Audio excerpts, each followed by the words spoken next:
para makagawa kayo ng CRM sa Akio, dapat ay meron muna kayong Customer Acquisition System. So, tinuro naman na ni Rai kung paano gumawa nito. So, gumawa muna kayo nito para dun sa Dodo na naka-assign sa inyo. And then, proceed kayo sa paggawa ng CRM sa Akio. So, start nito. So, ano nga ba ang CRM muna? CRM is yung customer journey. Ganyan lang simple. Kung saan na sila napupunta or ano man. So, start ng client acquisition system is yung pag-ayos ng Facebook page. Ayan, pagsa-setup. Mga initial setups. So, kung kailangan nyo ng Google Sheet, mag-Google Sheet kayo. Anything na kailangan nyo muna. So, ito. Profile din yan. Pag-aayos. So, ang start talaga ng CRM dito ay yung free-form qualification. Ito ay sa Startup Squad Syempre, nagbabago to based sa Dodo na naka-assign sa inyo. So, sa Startup Squad ay pre-qualification form. So, proceed tayo sa Akio. Para makagawa kayo ng CRM sa Akio from Google Docs to Akio, punta kayo sa opportunities. And then, so ito, meron na yung Startup Squad May CRM na Startup Squad. So, kung wala pa kayo, create new pipeline dito sa pipelines. Create new pipelines lang kayo. Lagay na lang ako dito ng sample Startup Squad. Ayan. Ginawa ko na kasi ito. Nag-record na ako kanina tapos wala palang audio. So, inulit ko na lang. So, ang isa ay pre-qualification form. So, pre-qualification form. So, bakit ayun ang unang stage? Kasi, dyan nyo makukuha yung details ng leads. Dito naman kasi wala namang journey pa dito Parang, nasa na yung client, di ba? Wala naman yan. Setup lang yan So, ito talaga ang start ng client journey. So, sa form. And then, based sa Startup Squad, after nitong form, ang next ay discovery call. So, lagyan natin dito, discovery call. Ngayon, ano ba nangyayari sa Startup Squad? From qualification to discovery call. Paano ba napupunta doon yung client? So, based kay Rai, ang nangyayari daw ay binabasa niya yung form, so manually, babasahin niya yung form and then parang pag nakapasa sa standard is ililipat niya na sa discovery call. Ganun lang kasimple yung magiging process. So, pag kaya or hindi pa ready, ito kasi itong mga to, email template So, hindi ko na yun i-discuss. Automation part na yan. So, ayun. Pag nakapasa na, so, discovery call. Ang next stage ng discovery call ay yung follow-up. So, nakapag-usap na kayo, nakuha mo na yung details, ano mga problems. Ang next ay follow-up. So, follow-up.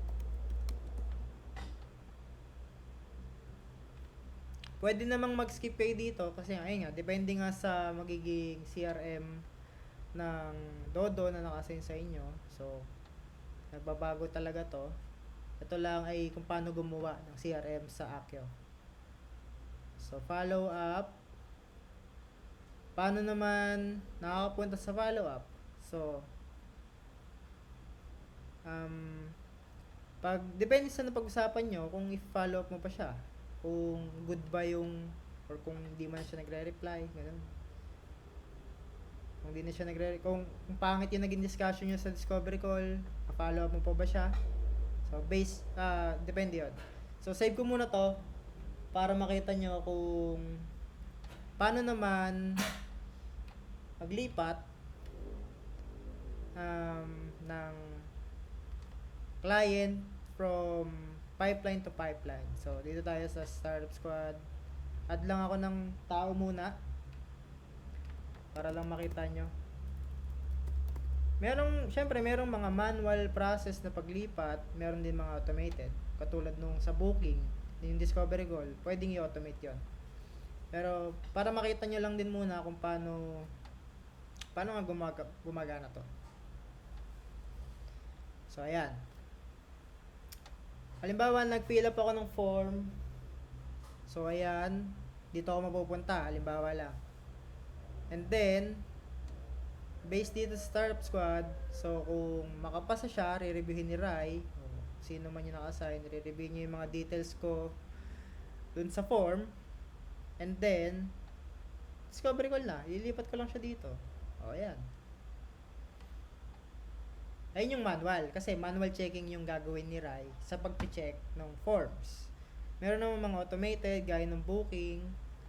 O, halimbawa may nag-book. Ito, kunyari, ito. Nag-book na lang siya.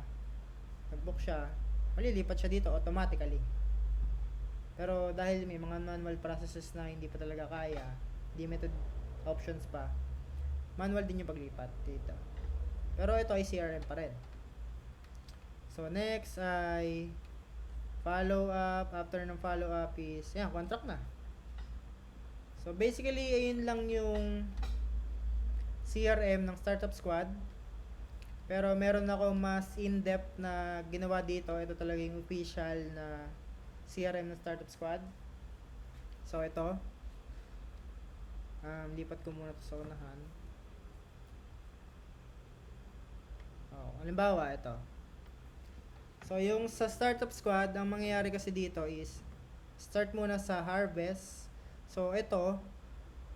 Paano mapupunta dito yung mga leads?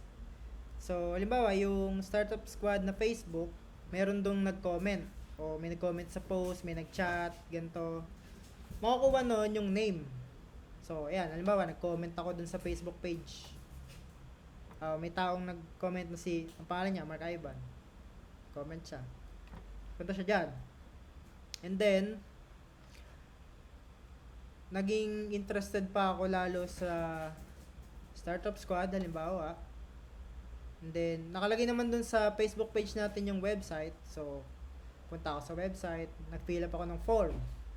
Ang mangyayari sa akin, automatically, dahil naka-set up yung automation nito, is pupunta ako sa pre-qualification. Kasi nag-fill up ako ng form eh. Ayun yung nakalagay dito. Ayan, may form dito. Ayan. Pagka-fill up ko ng form, i-screening ni Rai. So, meron ditong form section, re-reviewin ni Rai yung mga pinaglalagay ko, ni Mark Ivan. Kung makapasa ako, ililipat ako ni Rai manually, kasi nga manual yung review, so walang automation na mangyayari. Ililipat ako ni Rai dito sa qualified, kasi alam ba, nakapasa ako. So, ayun. Ano ba yung ginamit kong email dito? PPOU. So, pag nilipat ko na yon, so may sinetap ako ditong automation. May mag-i-email dapat sa akin. If I'm not mistaken.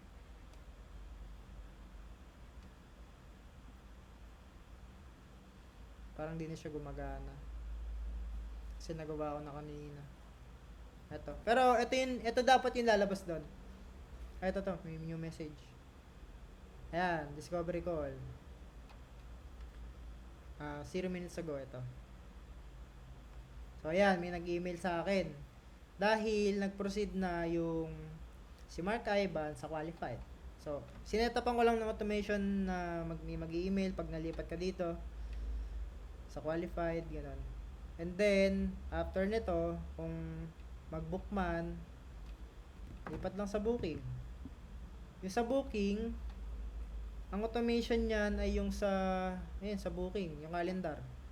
Paano ako mapupunta from qualified to discovery call? Ayun, magbo-book lang ako.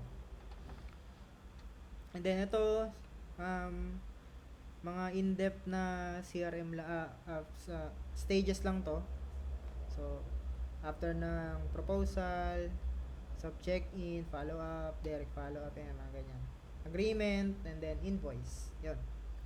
So, yun lang. Yun lang ang paano gumawa ng CRM sa Accio or GHL. Kaya rin to. Ganito rin sa GHL. Same lang. Bye-bye.